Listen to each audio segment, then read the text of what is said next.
à tous. Pour finir la saison, et pour cette avant-dernière volée d'épisodes, je tenais à rendre hommage à toute mon équipe, tous ceux qui m'aident bénévolement. Baleine sous gravillon, vous l'avez peut-être déjà lu ou entendu, et non seulement ce podcast que vous écoutez semaine après semaine, et toute l'équipe vous en remercie chaleureusement, mais il a en plus déjà fait de nombreux petits frères et sœurs. D'abord, nos pages Facebook et Instagram, où sont publiés nos articles, mais aussi les galeries de nos amis photographes animaliers. Chaque semaine, en effet, nous exposons un photographe animalier différent, sur Facebook et sur Insta, et petit à petit, sur notre site baleinesousgravillon.com. Je remercie Roman Schaeffer, qui a créé et mis cette galerie en orbite, et bien sûr tous les photographes, dont nos photographes de l'équipe, Philippe Ricordel, alias Harry Rania, la loutre géante d'Amazonie, et Thomas Pratt, alias Raccoon, le raton laveur. Je remercie aussi Julie Aubourg, alias Hippocampe, qui a créé notre compte Instagram, dont nous sommes tous très fiers aujourd'hui, et qui vient d'être repris par Lou Agosta, alias Spatule Blanche, qui l'a rendu bilingue en anglais pour nous ouvrir au monde entier. Et que les francophones se rassurent, tout est traduit. Qui sont ces baleineaux qui s'activent sous le gravillon ? Un chapitre emmené par Ludivine, alias Noctule. C'est parti.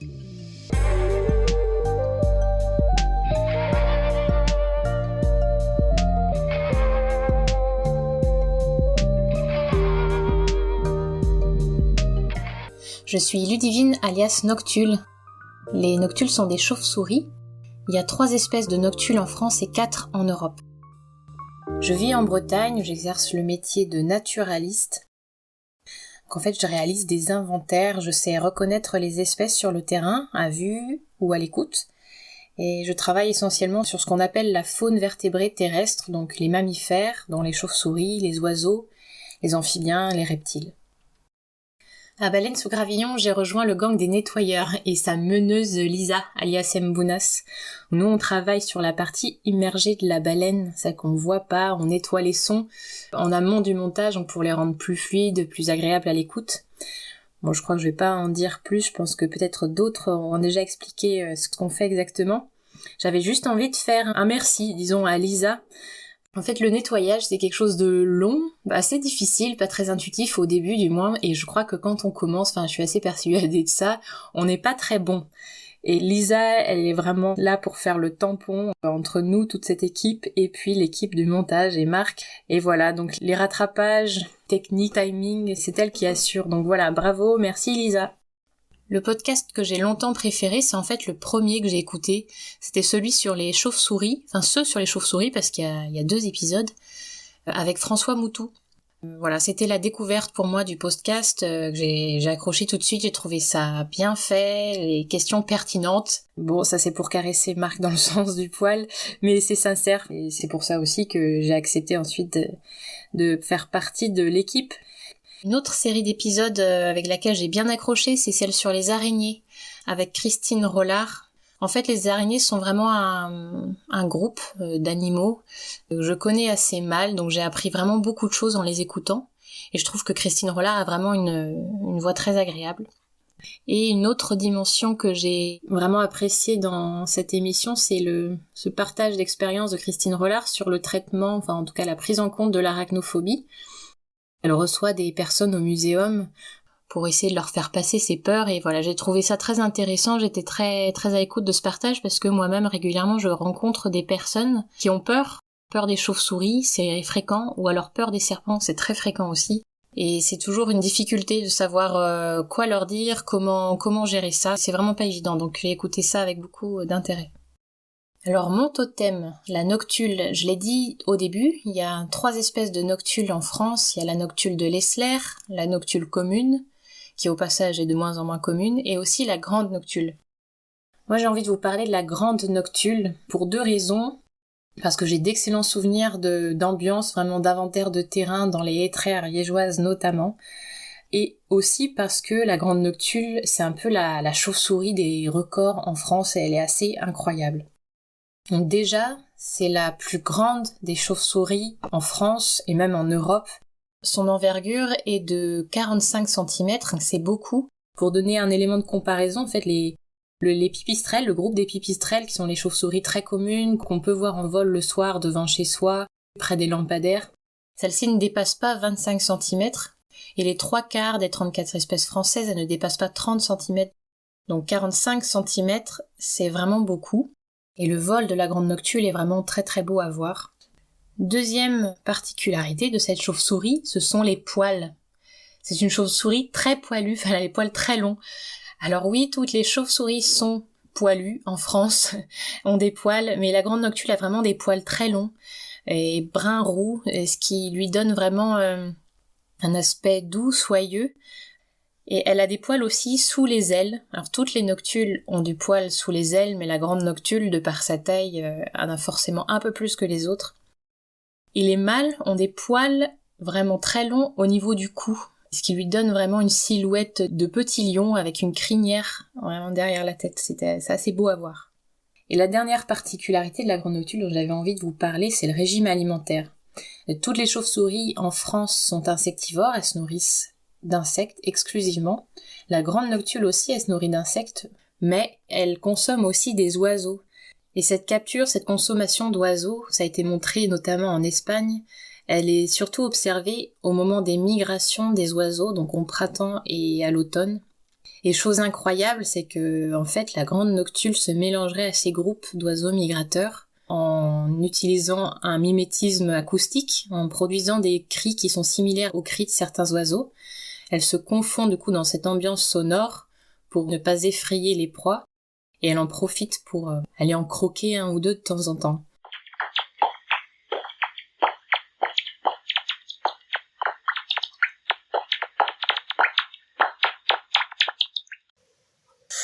Je m'appelle Pascal Punière, et mon totem est l'ours. J'ai pu suivre un long parcours dans le domaine de la recherche et du développement en génétique, que ce soit dans le monde de la start-up, de l'académique hospitalier, ou bien du monde des laboratoires d'analyse privés. Je maîtrise principalement les techniques de diagnostic par PCR, une technique basée sur l'amplification spécifique en chaîne de l'ADN et le séquençage de nouvelles générations. Célibataire et amoureux de la nature, je me tourne aujourd'hui vers des programmes de recherche qui s'intéresseraient à la préservation de l'environnement ou bien encore à la sauvegarde d'espèces animales en danger. Une expatriation est donc actuellement envisagée, orientée vers la Nouvelle-Zélande. J'ai rejoint Baleines sous Gravillon le 14 février dernier, après avoir très rapidement échangé avec Marc, le Condor leader de l'association. Ça a tout de suite matché. Le concept et les valeurs véhiculées par Baleines sous Gravillon sont en totale correspondance avec l'idée que je me fais de la connaissance actuelle du monde animal. Cette interaction ne pouvait donc pas en être autrement, et c'est un réel plaisir de travailler au sein de cette équipe enthousiaste, si dynamique et si productive. J'ai donc immédiatement intégré le gang des nettoyeurs, sous la houlette experte de Lisa, chef du gang, afin de permettre le nettoyage des séquences audio réalisées par Marc lors de ses interviews. Mon épisode préféré, me demanderiez-vous ? Probablement celui de l'exolote, bien sûr. En effet, je reste un éternel convaincu que la nature et le monde animal ont la capacité de nous donner de véritables miracles en matière de compréhension du vivant. Raison pour laquelle il est tellement important de préserver ce don qui nous a été fait, et qui nous entoure, de le respecter et de le comprendre à sa juste valeur. Car je pense qu'il a déterminé ce que nous avons été, et déterminera très probablement ce que nous serons demain. Mon totem, c'est l'ours, sans doute parce que je présente probablement un peu sa corpulence, un peu son apparence aussi, avec cette barbe toujours mal rasée, et souvent présente sur mon visage. Et sans doute aussi parce que j'aime le très bon miel. Je m'appelle Julie Aubourg, et mon totem est hippocampe. Ce totem me va particulièrement bien, je trouve, parce que je suis un vrai petit poisson dans l'eau. Passionnée par le monde marin depuis toute petite, et encore plus par l'univers fascinant des mammifères marins, je suis diplômée d'une licence en biologie marine, et actuellement en master information scientifique et médiation de l'environnement à Marseille. Je souhaite allier ma passion à mes convictions en agissant chaque jour pour la protection des océans. Je suis quelqu'un de souriante et débrouillarde, j'adore les voyages, rencontrer de nouvelles personnes et découvrir de nouvelles choses. Ça fait maintenant 5 mois que j'ai rejoint l'équipe de Baleines sous gravillon, qui s'est beaucoup agrandie depuis mon arrivée. Comme mon totem le dit si bien, je suis une pro du camouflage. C'est moi qui me cache derrière le compte Instagram de BSG. C'est donc moi qui réponds à vos gentils messages et commentaires. En collaboration avec toute l'équipe, j'essaye chaque jour de vous proposer des contenus jolis, variés et attractifs. J'ai découvert BSG avec les épisodes de François Sarano sur les cachalots. Et ça reste 2 de mes grands favoris, comme vous pouvez vous en douter. Passionné et passionnant, François Sarano nous parle de ces grands chouchous qui peuplent nos eaux. Au travers ces 2 épisodes, vous plongez dans les profondeurs à la découverte de ces majestueux cétacés et de leurs secrets. Voici maintenant quelques infos surprenantes sur l'hippocampe, mon totem. Eh bien en réalité, c'est un très mauvais nageur. Cependant, il est capable de battre de ses petites nageoires 35 fois à la seconde. Gros dragueur des océans, sa parade nuptiale peut durer plus de 4 heures. Il aime aussi se la couler douce, en enroulant sa queue autour d'un support. Ce repos est de courte durée pour les mâles, puisqu'ils sont chargés de porter les œufs jusqu'à l'éclosion. Et oui, ici, c'est papa qui travaille. L'hippocampe fait partie des gros mangeurs. Il se nourrit de plancton et de petits crustacés. Pourtant, il n'a pas de dents. Tel une paille, il utilise sa bouche pour aspirer sa nourriture. Grand chasseur, il peut faire bouger ses yeux indépendamment l'un de l'autre.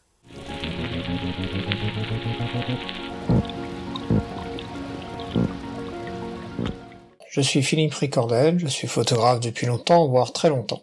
J'ai vécu dans plusieurs pays, dont notamment la Chine, le dernier en date. Sinon, je parcours la planète depuis presque 20 ans pour témoigner avec mes images de l'évolution des écosystèmes, des relations humains-animaux dans différents lieux.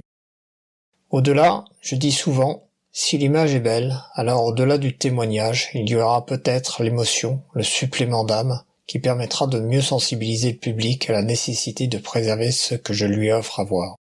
Et si mon travail n'est qu'une parcelle infime de ce qu'il faudra entreprendre, et que celui-ci serve à ce que tout un chacun soit conscient de la nature qui l'entoure et de la nécessité absolue de la protéger, alors oui, j'aurai atteint mon but. J'apporte une contribution à Baleines sous gravillon en leur permettant d'utiliser certaines de mes images à titre gracieux. Remarque, la plupart sont en agence et utilisées par des magazines pour illustration d'articles, mais ce n'est pas gênant en soi. Je pense que la vulgarisation et l'éducation sont des éléments clés dans la prise de conscience de l'évolution de l'environnement. Les podcasts de Baleines sous gravillon sont là pour ça. Les interviews de spécialistes des sujets, comme Jean-Michel Bernard pour l'épisode sur le loup, ou bien encore celui sur les cachalots avec Françoise Sarano, tous deux des passionnés, et on le sent parfaitement dans tout ce qu'ils racontent, correspondent parfaitement à cet esprit d'éveil des consciences que moi-même j'essaye d'avoir dans ma démarche photographique. Mon totem, c'est la loutre géante, Ariranha, en brésilien, puisque c'est là qu'on la rencontre le plus souvent, le long du fleuve Amazon ou encore dans le Pantanal, le long des cours d'eau comme le Rio Cuiabá. C'est une grande loutre, c'est pas pour rien qu'on l'appelle géante, ça fait près de 2 mètres de long, et elle vit en groupe, elle est diurne. C'est un animal extrêmement joueur, c'est-à-dire que pour avoir pu les observer moi-même au Pantanal, c'est une famille très soudée et qui va jouer à la moindre occasion. Ce sont de redoutables chasseuses, c'est-à-dire que très clairement elles chassent en groupe le long du Rio. Elles reviennent avec le poisson quasiment à tous les coups. Et il n'y a pas de pitié pour tout ce qui peut avoir des nageoires dans le milieu aquatique. Donc un beau totem pour un animal extrêmement sympathique, malheureusement classifié comme étant menacé, en danger, par l'UICN, ce qui est bien dommage. Mais il faut dire que son habitat se réduit, il faut dire également que la pollution est un danger pour elle, etc., etc. À très bientôt. Je m'appelle Juliette Scheer et mon animal totem est le narval, un cétacé qui vient des eaux profondes de l'océan Arctique. Je fais des études en écologie et en biologie et actuellement, je suis en dernière année de master biologie de la conservation, biodiversité et gestion à l'Université de Liège. Au cours de mon parcours, j'ai pu développer de bonnes compétences naturalistes et plus particulièrement en ornithologie et en herpétologie. J'ai rejoint Baleine sous Gravillon il y a un peu plus d'un mois, car je suis passionnée par la faune et la flore sauvage. J'aime toujours apprendre de nouvelles choses et c'est ce que permet de faire Baleine sous Gravillon. Les sujets sont divers et toujours agrémentés de petites anecdotes très intéressantes. Moi, je fais partie du gang des nettoyeurs, c'est-à-dire que je suis en charge de rendre les enregistrements bruts agréables à l'écoute pour les podcasts et les vidéos YouTube. C'est un travail de longue haleine et minutieux qui demande du temps, mais avec mes études, ce travail me convient tout à fait car je peux gérer mon planning comme il me plaît. J'espère pouvoir apporter plus dans l'avenir en rédigeant par exemple des articles sur des sujets qui me tiennent à cœur. Mon épisode préféré est celui sur les anours. En effet, j'ai fait un stage très récemment en tant que chargée d'études herpétologue et apprendre plus sur les anours du monde m'a beaucoup intéressée. Ce sont des animaux passionnants et pleins de surprises. Les mettre en lumière comme ça permet d'en apprendre plus sur leurs spécificités incroyables, mais aussi les menaces qui pèsent sur ces créatures mal connues. Pour ce qui est de mon animal totem, le narval, il est aussi surnommé la licorne des mers. Sauf que ce que l'on voit en réalité sur sa tête n'est pas une corne, mais bel et bien une dent. C'est une défense comme chez les éléphants. Cette dent torsadée est donc l'incisive gauche du maxillaire qui va traverser la lèvre supérieure dès la puberté. Tous les mâles en développent une, contre seulement 15% chez les femelles. Il arrive parfois que les deux poussent, mais c'est uniquement un cas sur 500 mâles. Elle peut atteindre entre 2,5 et 3 mètres pour les mâles. Il y aurait même une corrélation entre sa longueur et la fertilité. Donc plus la corne est longue, et plus le mâle sera fertile. Chez les femelles, cette corne n'excède pas 2 mètres. Pour ce qui est de sa fonction, ça suscite beaucoup de questions. Mais en réalité, la pulpe est constituée de dizaines de millions de terminaisons nerveuses. C'est donc un organe de détection extrêmement sensible et très efficace lorsqu'on est dans les eaux profondes de l'océan Arctique.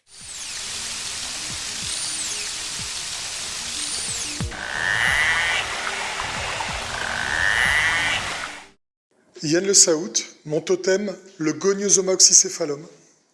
Magnifique serpent ratier des mangroves que j'ai eu la chance de croiser à Sumatra.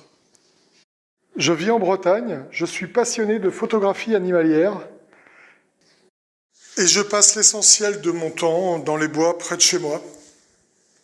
J'ai découvert Baleine sous Gravillon il y a quelques mois maintenant à la suite d'une publication de Franck de Chandol, dont je suis un fan absolu. J'ai commencé par les épisodes avec Jean Drieux. Et puis ensuite, j'ai enchaîné avec les épisodes sur les chauves-souris. Ensuite, je ne me suis plus arrêté. J'ai enchaîné les épisodes. J'ai fait un don à Marc sur Tipeee. Il m'a contacté pour me remercier. Nous avons échangé par téléphone. Il m'a expliqué qu'il était à la recherche de monde pour l'aider dans son travail. Il m'a proposé d'intégrer l'équipe de Lisa dans le gang des nettoyeurs. Donc intégrer son équipe qu'elle mène d'une poigne de fer. Non, je plaisante. Lisa est toujours là pour nous filer un coup de main, comme c'est le cas aussi avec les membres de l'équipe. Ce qui est super sympa, c'est qu'on vient tous de milieux et d'horizons différents, mais qu'on a tous une même passion, la nature.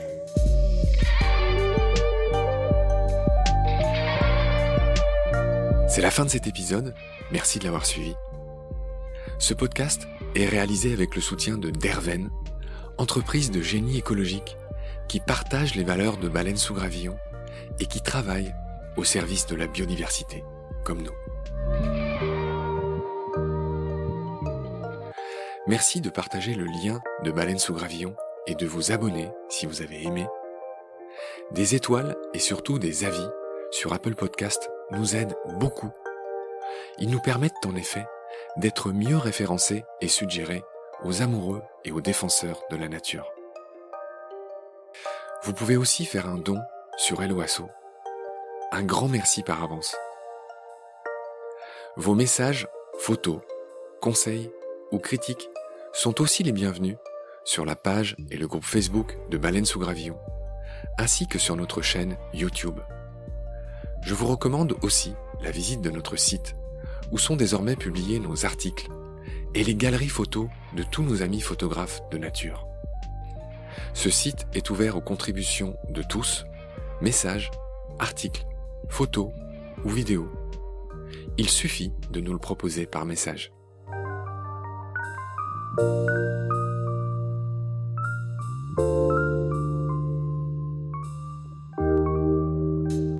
Je remercie tous mes équipiers pour leur aide précieuse, sans oublier Frédéric Colazzina et Gabriel Dallen, les compositeurs du générique. Je vous retrouve très vite pour de nouveaux épisodes. D'ici là, prenez soin de vous et de ce qu'il y a autour de vous. Merci, à bientôt.